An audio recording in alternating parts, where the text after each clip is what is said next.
C'était son tout dernier discours au sommet de la SADC en tant que président de la République démocratique du Congo. Joseph Kabila a prononcé un discours très émouvant devant ses pairs qu'il remercie pour l'expérience partagée. L'édition 2018 de la Foire internationale de Kinshasa s'est ouverte ce vendredi dans la morosité la plus totale. Le directeur général de la FIKIN invite les Kinois à y prendre part. À Kinshasa et à travers la République démocratique du Congo, de moins en moins, les parents envoient leurs enfants en vacances. Plusieurs raisons sont évoquées. Dans ce journal, nous avons tendu le micro d'Actu 30 à certains parents. Au-delà de l'aspect financier, la raison est aussi religieuse ou spirituelle. Voilà pour les titres de cette édition. Merci de nous faire confiance. Bienvenue à tous. L'intégration régionale, l'économie, la politique et le processus électoral en République démocratique du Congo étaient au menu de la 38e session des chefs d'État de la communauté de développement de l'Afrique australe, organisée par la Namibie et ouverte ce vendredi à Windhoek. Dans son adresse, le président de la République, Joseph Kabila, a remercié tous ses pairs de la SADC pour toute la sagesse héritée d'eux durant les 2 dernières décennies pour l'intégrité de la République démocratique du Congo. Pour son tout dernier passage à la tribune du 38e sommet de la SADC, polyglotte, c'est en anglais que Joseph Kabila, chef de l'État congolais, s'est exprimé devant ses pairs de la sous-région. Dans son adresse, Joseph Kabila a remercié dans un premier temps tous les anciens présidents de la SADC pour toute l'expérience partagée au cours de 2 dernières décennies. En second lieu, Kabila s'est tourné dans le même sens vers ses pairs encore au pouvoir. À propos de la démocratie dans son pays, le chef de l'État congolais estime que le processus est irréversible en dépit des difficultés rencontrées ici et là. En conclusion de son discours, Joseph Kabila a exhorté cette organisation sous-régionale à veiller aux principes fondateurs de la SADC. À défaut de dire adieu à cette institution, Kabila a préféré dire au revoir aux uns et aux autres. Et justement, hier, au cours de la conférence de presse du comité stratégique du FCC, le directeur de cabinet du chef de l'État rappelait encore ce qu'attendait Joseph Kabila de la communauté internationale. Le chef de l'État ne jure que par la stabilité de la RDC. Écoutez Némi Mouilania. Au cours de cette conférence de presse du comité stratégique du Front commun pour le Congo, le directeur de cabinet du chef de l'État, Némi Mouilania Wilonja, a rappelé ce qu'attend Joseph Kabila de la communauté internationale. Son appui sur les efforts entrepris par le gouvernement en vue de plus de stabilité pour la République démocratique du Congo. Nous voulons ici rappeler l'appel que lui-même avait lancé à cette communauté internationale de pouvoir accompagner ces pays par des actes positifs, de pouvoir accompagner ces pays, les efforts de ces institutions, n'est-ce pas, en ce qui concerne les principes essentiels. Et pour le moment, les pays se préparent aux élections. Je crois que les soutiens politiques et diplomatiques dont il a besoin, c'est les soutiens sur le calendrier électoral, c'est les soutiens sur les restants des opérations à faire par les institutions compétentes, la CENI, la Cour constitutionnelle, de manière à ce que réellement les élections qui arrivent soient des élections qui soient pacifiques et qui renforcent la stabilité du pays. Nous n'attendons donc pas de la communauté internationale qu'elle soit actrice de manière directe ou indirecte de l'instabilité du Congo. Nous attendons qu'elle puisse plutôt appuyer les efforts des institutions établies pour plus de stabilité dans les pays. Et puisqu'on parle processus électoral, l'ancienne présidente de la République centrafricaine reçue ce vendredi à la Commission électorale nationale indépendante, Catherine Samba Panza, est venue s'enquérir du déroulement du processus électoral en RDC auprès du vice-président de la CENI, Norbert Basengezi Kantitima, le vice-président de la centrale électorale. Pour Samba Panza, tous les acteurs politiques du pays devraient conjuguer des efforts aux côtés de la CENI pour la réussite des élections de décembre 2018. Cela dans un climat très apaisé. Reportage Paul Kazozo et Scott Selimani. Reçu à la CENI par le vice-président de la centrale électorale, Catherine Samba Panza est venue s'enquérir sur le processus électoral en République démocratique du Congo, notamment sur les prochaines échéances de décembre 2018. Il était important que nous ayons des données sur la préparation de ces élections et sur l'évolution du calendrier électoral qui a déjà été élaboré. Au bout de sa mission, l'ancien chef d'État de la RCA en appelle au respect de tous les engagements pris. Compte tenu de notre position et de l'objet de cette mission, de lancer un appel à tous les acteurs qui sont concernés par le processus électoral, de respecter les engagements pris dans le cadre de la charte de bonne conduite et du code de bonne conduite. Pour Catherine Samba Panza, le grand souci est l'organisation des élections dans un climat apaisé en République démocratique du Congo. Nous avons pour souci des élections apaisées en République du Congo. Ces élections apaisées auront évidemment une incidence dans la région et dans la stabilité des pays qui sont voisins en RD Congo. S'exprimant au sujet de la machine à voter, selon Catherine Samba Panza, elle n'est pas parfaite, mais susceptible de bien de bonnes choses. Même si elle n'est pas parfaite, elle allège la procédure de vote qui est beaucoup plus simplifiée. En conclusion, pour l'ancienne présidente de la RCA, tous les acteurs politiques devraient se mobiliser aux côtés de la CENI pour la bonne réussite des élections en République démocratique du Congo.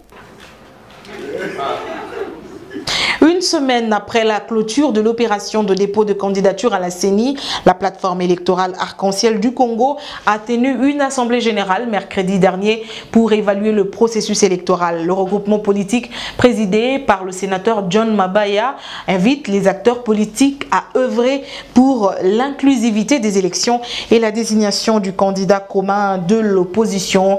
La déclaration a été lue par le président du groupe parlementaire des libéraux en présence de plusieurs personnalités dont le ministre Lissanga Bonganga. L'Arc-en-Ciel du Congo prend acte de la fin de la période de dépôt des candidatures dans les différents BRTC tout en rejetant la machine à voter, à moins d'un consensus. L'ACC exhorte la CENI à discuter avec les acteurs politiques concernés par les élections sur le fichier électoral corrompu. L'Arc-en-Ciel du Congo se félicite de la conformité du dossier de candidature de son candidat à la présidence de la République en la personne de M. Jean-Philibert Mabaya. L'ACC exhorte le pouvoir en place de s'abstenir de placer une main basse sur la CENI et d'instrumentaliser la justice. L'ACC exhorte le gouvernement à appliquer intégralement l'accord de la Saint-Sylvestre et spécialement dans son volet de crispation politique. Soucieux de l'alternance du régime politique à partir du sommet de l'État dans notre pays, on appelle avec force à l'unité de l'opposition politique en vue de la désignation d'un candidat commun, gage et condition sine qua non à l'alternance tant souhaitée par l'ensemble des populations congolaises fatiguées du régime actuel. Invite toutes les forces vives et les acteurs politiques préoccupés par la nécessité d'un nouveau régime de salut public basé sur l'exercice d'une politique et service de se joindre à eux pour constituer le camp du peuple. Comment alors parler élection démocratique et inclusive alors que Moïse Katumbi a été empêché de rentrer au pays? Le ministre de la Justice justifie pour le gouvernement congolais et la justice, Katumbi est un fugitif qui doit être arrêté. Il n'est jamais arrivé à la direction générale de migration à Kasumbalesa. Écoutez les explications d'Alexis Tambouemwamba. Pour la justice congolaise, M. Katumbi est un fugitif. Et il doit être arrêté dès qu'il sera sur le territoire national. Cette position-là n'a pas changé. Le déploiement des hommes de police à la frontière de Kasumbalesa avait été fait pour l'arrêter. M. Katumbi savait très bien qu'en arrivant sur le territoire congolais, il sera immédiatement arrêté. Le parquet général a émis un mandat d'arrêt international contre M. Katumbi. Et je pense que le show qui a été fait à Kasumbalesa était uniquement un show politique, qui n'avait pas l'intention de venir sur le territoire. La preuve, c'est que les règles de navigation aérienne précisent très bien qu'aucun avion ne peut atterrir là où il n'est pas attendu. Ce qui veut dire que M. Katumbi, en partant d'Afrique du Sud, s'il a atterri en Ndola, c'est que sa destination était Ndola et pas Lubumbashi. D'ailleurs, l'autorité de l'aviation civile a confirmé qu'il n'a jamais reçu une demande d'atterrissage à Lubumbashi. S'il avait demandé à atterrir à Lubumbashi, on aurait donné l'autorisation, on l'aurait arrêté en descendant de l'avion et immédiatement après, l'équipage allait devoir quitter le territoire national. Ce mandat a été émis, il reste en vigueur, il a été communiqué à un certain nombre de pays, tant africains qu'européens.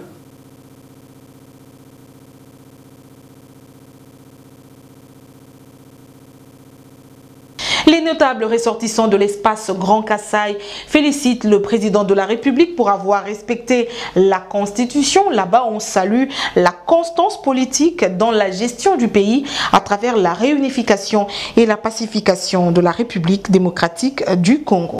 Nous, membres des communautés de base de l'espace Katangé, réunis ce jour à l'effet d'examiner la pertinence de la décision de son Excellence Joseph Kabila Kabange, président de la République et chef de l'État, ayant concouru à la désignation de M. Emmanuel Ramazan Shadari comme candidat du FCC aux élections présidentielles du 23 décembre 2018. Au regard de ce qui précède, nous, membres des communautés de base de l'espace Katangé, déclarons ce qui suit. 1. Réitérons notre soutien indéfectible et inconditionnel à son Excellence Joseph Kabila Kabange, président de la République et chef de l'État. 2. Saluons sa constance politique dans la gestion de la République à travers la réunification et la pacification du pays, ainsi que la refondation de la nation congolaise. 3.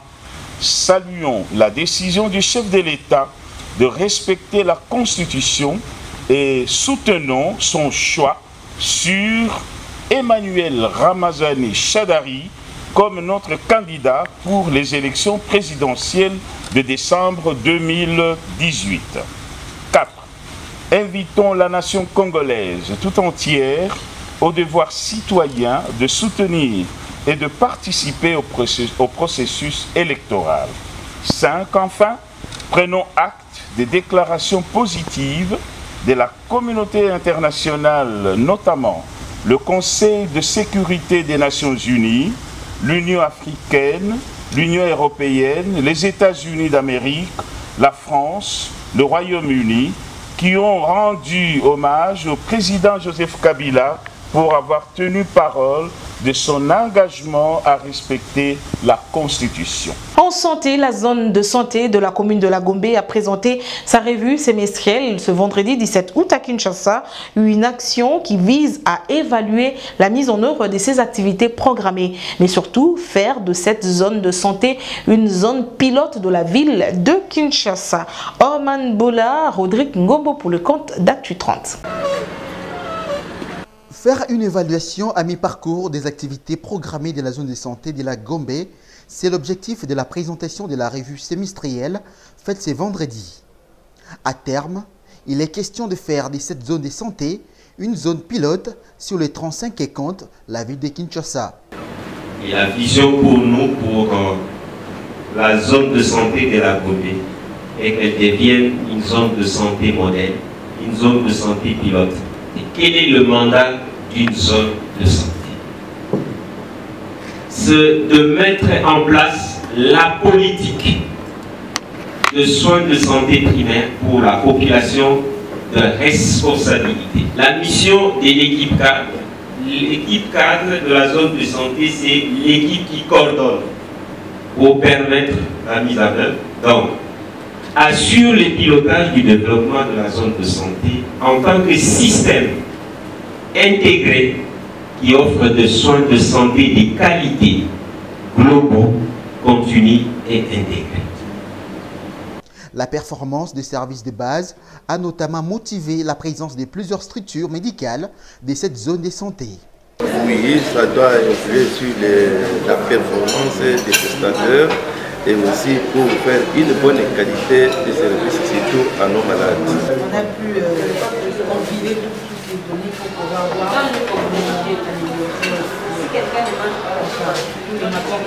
Prendre plus de responsabilités et appliquer les principes de redevabilité font partie des principales recommandations de cette revue semestrielle qui se donne des perspectives positives. Santé toujours, érection et ouverture d'un centre de traitement de la maladie à virus Ebola à Mangina, épicentre de cette épidémie dans la province du Nord Kivu, œuvre de Médecins sans frontières. Ce centre a ouvert ses portes depuis le mardi 14 août dernier. Objectif, viser la réduction des risques de transmission de cette maladie qui a déjà causé la mort de 41 personnes selon le rapport du ministère de la Santé. Orman Bola, commentaire. Nouvelle tournure décisive de la lutte contre Ebola dans la province du Nord Kivu. Depuis le mardi 14 août 2018, Médecins sans frontières a ouvert un centre de traitement à Mangina. Tous les patients transférés de l'unité d'isolement y atterrissent. En exemple, sur le 34 cas reçus, 31 cas sont déclarés positifs. Parmi ces malades enregistrés, MSF a identifié des membres du personnel de santé. À travers l'ouverture de ce centre de traitement, MSF tente de réduire le risque de contamination, comme du reste à tous les projets qu'il initie. Bien plus, MSF craint aussi le risque d'une explosion soudaine de la maladie à la suite des nombreux déplacements de la population dans cette zone à conflit. Dans un autre chapitre, la foire internationale de Kinshasa a ouvert officiellement ses portes ce jeudi 16 août et se refermera le 3 septembre prochain. Pendant près de 3 semaines, ce site économique et de divertissement va promouvoir la production locale. Orman Bola et Vincent Ibanda ont pris part à la cérémonie inaugurale de la foire internationale de Kinshasa. Suivez ce reportage. Tout a commencé par la visite des pavillons et stands déjà prêts pour l'édition 2018 de la Foire internationale de Kinshasa. Les directeurs généraux de la FIKIN, les cadres et membres du secrétariat général du ministère du Commerce extérieur, y compris des mandataires publics, ont pris part à cette visite guidée. C'est au pavillon 17 qu'Eugène Bokopolo a lancé l'édition foraine 2018. La coupure du ruban symbolique sera suivie. Eugène Bokopolo a réaffirmé la volonté du gouvernement de réhabiliter la FIKIN. Il a par la suite invité la population à visiter les produits biofabriqués par les Congolais. On devait d'abord s'occuper de la réhabilitation, de la modernisation de la FIKIN, comme cela a été décidé au niveau du gouvernement. Mais malheureusement, comme vous le savez, les élections coûtent cher. Comme l'a dit le chef de l'État, il le dit souvent, ces élections seront financées par le gouvernement congolais. Alors devant cette situation, nous avons décidé en concertation avec notre tutelle de prioriser d'abord la tenue de l'événement forain, qui est une mission statutaire de la FIKIN, et poursuivre le pourparler avec les payeurs de fonds après la manifestation. Et vous savez que dans ce projet, il est prévu que chaque ministère ait son stand dans l'enceinte FIKIN. Et que chaque province ait son stand dans l'enceinte FIKIN. C'est pour permettre à la FIKIN d'organiser plusieurs manifestations intermédiaires au cours des années à venir. À en croire les DG de la FIKIN, les raisons économico-électorales seraient à la base de l'ouverture tardive de l'édition 2018 de la Foire internationale de Kinshasa. Je le disais à l'ouverture de cette édition, au beau vieux temps de Kin Label, bien d'enfants s'offraient d'heureuses vacances hors du toit familial. Aujourd'hui, les Kinois ont tordu le cou à ces vieilles habitudes.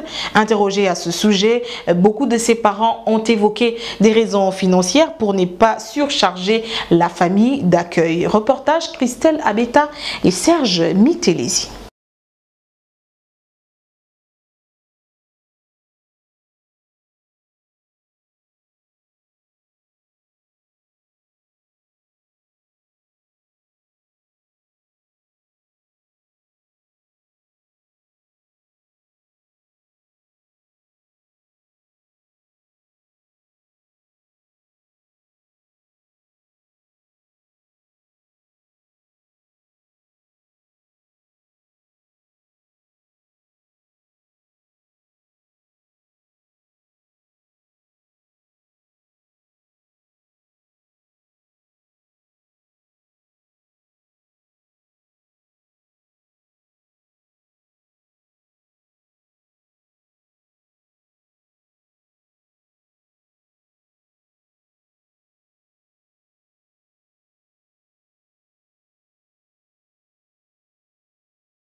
Sport maintenant, match au sommet de la 5e journée du groupe A de la Coupe de la CAF entre V-Club de la République démocratique du Congo et Raja du Maroc. Deuxième du groupe avec 7 points. V-Club obligé de battre son adversaire en vue de sa qualification en quart de finale de cette compétition. Mais surtout, pas d'excès de zèle pour les Dauphins noirs. Le commentaire est signé Paul Cazozon. Dans le groupe A, 2 rendez-vous le dimanche 19 août 2018 à la Coupe de la CAF. À domicile, Aduana Star sera hôte d'ASEC d'Abidjan. À Kinshasa, à domicile aussi, V-Club sera à l'attente du club marocain de Raja de Casablanca. Le match pour lequel les sportifs congolais seront tout yeux et tout oreilles sur le stade Martyr. V-Club Raja, les duels au sommet du groupe A entre le dauphin crédité de 7 points en 4 sorties et le leader encore invaincu avec 8 points pour autant de matchs livrés. V-Club Raja, belle occasion au dauphin noir de faire d'une pierre 4 coups. Infliger, si possible, au club marocain sa toute première défaite du groupe, prendre la tête du classement, se qualifier avant terme pour le quart de finale et enfin reléguer Raja au 2e rang au classement général. Pour y arriver, l'option impérative, peu importe des résultats plus qu'impératifs, mais surtout pas d'excès de zèle, d'autant plus que Raja ne sera pas à Kinshasa en victime expiatoire. Sans nul doute a-t-il dans son sac un mauvais tour à jouer à V-Club. D'allumer toutes les batteries offensives afin de dompter si possible Raja après les nuls vierges du match aller. C'est par cette note sportive que nous bouclons cette édition. Mesdames et messieurs, merci de votre attention soutenue. Je vous retrouve demain à la même heure sur la même chaîne. Portez-vous bien. Très bonne suite de programme.